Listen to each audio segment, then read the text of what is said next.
Well, the final score of the Super Bowl last night was almost an afterthought today, with many people wanting to know more about the power outage that left half of the stadium in darkness for 35 minutes. What goes on behind the scenes when things go wrong during live sporting events or concerts? Today we have Tim Lampy, who runs the Siegel Center here in Richmond, to talk about dealing with the power outage. Thanks for being with us. Thank you for having me. You were watching the game last night.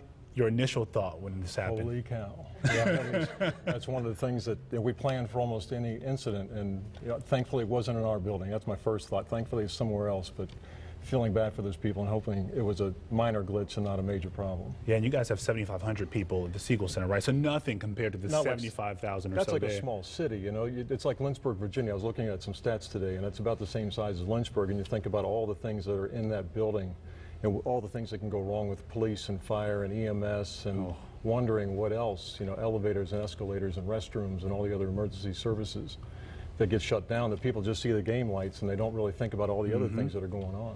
Now, it's been sort of a blame game all day with folks trying to figure out what actually caused it. I think the Superdome itself, officials there said there was an abnormality in the power system.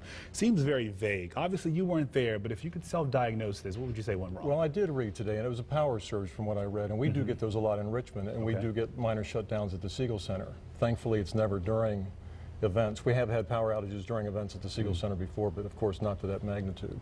And how do you deal with those instances when the power has gone out there during an event? Well, number one, you have to find out what the problem is. Right. For us, it was during a Chesterfield graduation 6 or 7 years ago, and it was a bird that flew into a transformer down the street somewhere, and numerous blocks lost their power, including us.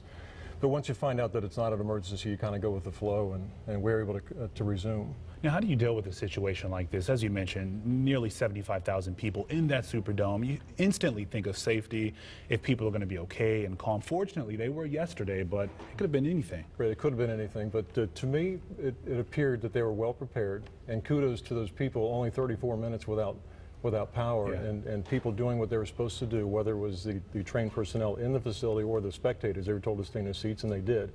So really everything went right, and as far as all the things that could have gone wrong in that instance, if only 34 minutes, they got the power back on, we're back live, kudos to them. Oh boy. All right. Tim Lampy with VCU Siegel Center. Thank you for being with us. Thanks for having me. To talk a bit more about the Super Bowl, let's head over to Julie.